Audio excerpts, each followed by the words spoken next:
7 personnes. Donc un petit feu de bois avec des morceaux de palette. On commence par faire revenir les langoustines pendant quelques minutes et après on va les mettre de côté. Ensuite on va faire revenir de la viande de lapin, ce soir on fera une paella au lapin. Donc là pour 7 personnes, à peu près un morceau par personne, un morceau et demi. Donc voilà, on laisse bien dorer la viande sans oublier de saler régulièrement. Après pour pas que ça manque de sel. Attention au feu, qu'il soit pas trop puissant. Et on va laisser dorer la viande comme ça pendant une dizaine de minutes.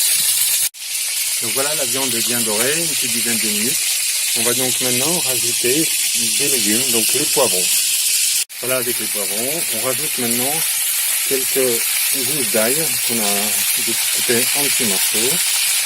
Et on va laisser mijoter tout ça en remuant et en salant, n'oublions pas de saler. Donc on laisse cuire, on remue de temps en temps, on fait attention au feu pour ne pas qu'il meure, toujours garder un petit feu, un peu de flamme, et puis on va laisser comme ça cuire, ensuite on rajoutera les tomates pour déglacer la poêle.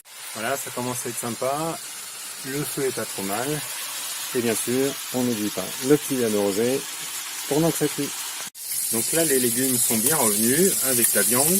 Maintenant on va mettre les tomates. En fait les tomates ça va servir à déglacer la poêle si ça a un peu accroché en dessous, si le feu était un peu trop fort. Donc on va verser les tomates. Voilà, quelques tomates.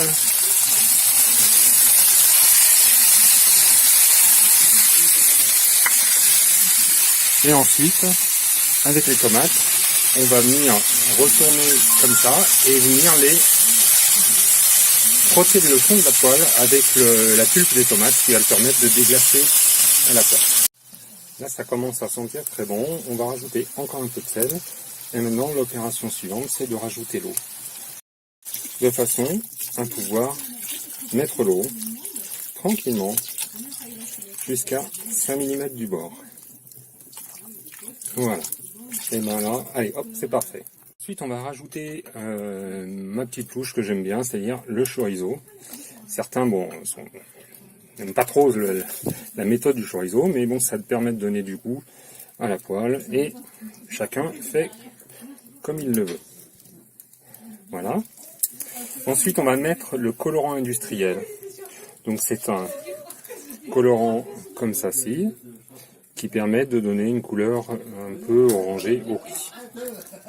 Donc pour le colorant industriel, on le met tranquillement, comme cela.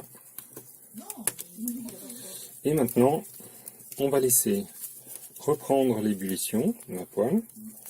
Et puis, on va attendre une vingtaine de minutes que tous les arômes prennent bien le goût et qu'on ait bien un jus qui soit excellent avant de pouvoir mettre le riz. On vérifie toujours son feu. Bon, ici ça va, il va falloir que je rajoute un peu. Donc voilà, ça prend tournure.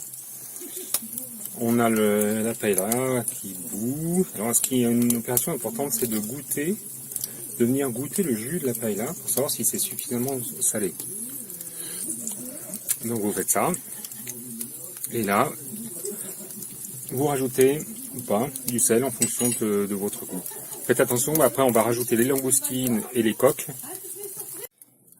Donc voilà, ça continue à frémir. On va attendre au total une vingtaine de minutes avant de mettre le riz. Donc le riz, là c'est une poêle de 7 personnes, donc 100 grammes par personne, 700 grammes de riz que l'on va délicatement poser dans la poêle.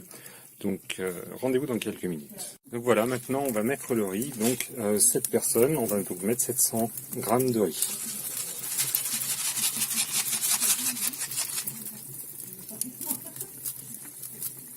Donc après avoir mis le riz, on va venir disposer nos langoustines qu'on avait fait dorer juste avant de démarrer la paella.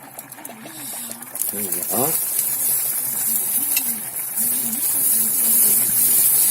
Et on va ensuite, attention au feu, qui est un peu cassé. On va rajouter quelques coques.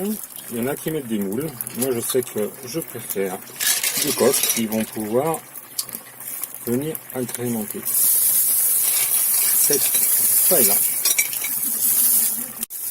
Voilà, maintenant il ne reste plus qu'à attendre une vingtaine de minutes, que le jus soit bien absorbé par le riz et on pourra servir cette petite paella à la mode Denis Lafontaine.